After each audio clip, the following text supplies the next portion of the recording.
White sauce pasta ಹೇಗೆ ಮಾಡುವುದಂತ ನೋಡೋಣ. ಅದಕ್ಕೆ ಬೇಕಾಗುವ ಸಾಮಗ್ರಿಗಳು: pasta, chicken, butter, garlic, onion, maida, milk. ಈಗ ಮೂರು ಆನಿಯನನ್ನು ತೆಗೆದುಕೊಂಡು ಪೇಸ್ಟ್ ಮಾಡಿ ಇಡೋಣ. ನಂತರ ಒಂದು ಪಾತ್ರೆಯಲ್ಲಿ ನೀರನ್ನು ಬಿಸಿ ಮಾಡಿ ಅದಕ್ಕೆ ಪಾಸ್ತಾನ ಬೇಯಲು ಬಿಡೋಣ.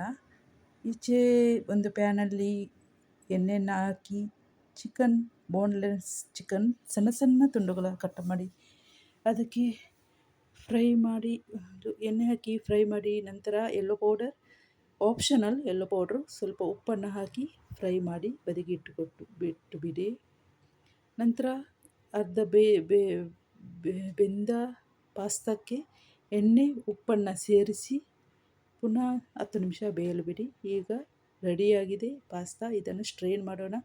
ಅದಕ್ಕೆ ಕೋಲ್ಡ್ ವಾಟರ್ ಹಾಕಿ ಮಿಕ್ಸ್ ಮಾಡಿ ಬಿಡೋಣ. ನಂತರ ಒಂದು ಬಾಣಲೆಯನ್ನು ಬಿಸಿ ಮಾಡಿ ಅದಕ್ಕೆ ಬಟರ್ ಹಾಕಿ, ಗಾರ್ಲಿಕ್ ಹಾಕಿ ಫ್ರೈ ಮಾಡಿ, ಪೇಸ್ಟ್ ಮಾಡಿದ ಆನಿಯನ್ ಪೇಸ್ಟ್ ಹಾಕಿ ಚೆನ್ನಾಗಿ ಹಸಿ ವಾಸನೆ ಹೋಗುವವರೆಗೂ ಚೆನ್ನಾಗಿ ಫ್ರೈ ಮಾಡಿ. ನಂತರ ಅದಕ್ಕೆ ಮೈದಾನ ಸೇರಿಸಿ ಫ್ರೈ ಮಾಡಿ. ನಂತರ ಅದಕ್ಕೆ ಹಾಲನ್ನು ಹಾಕಿ ಮಿಕ್ಸ್ ಮಾಡಿ, ಮೈದಾ ಗಂಟು ಇಲ್ಲದ ಹಾಗೆ ಮಿಕ್ಸ್ ಮಾಡಿ, ನೈಸ್ ಬರುವ ಥರ ಮಿಕ್ಸ್ ಮಾಡಿ ಸಾಸ್ ರೆಡಿ ಮಾಡಿ.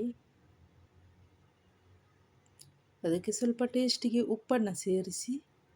ಈಗ ಸಾಸ್ ರೆಡಿಯಾಗಿದೆ. ಬೇಯಿಸಿದ ಪಾಸ್ತಾನ ಅದಕ್ಕೆ ಸೇರಿಸಿ, ಫ್ರೈ ಮಾಡಿದ ಚಿಕನ್ನ ಅದಕ್ಕೆ ಸೇರಿಸಿ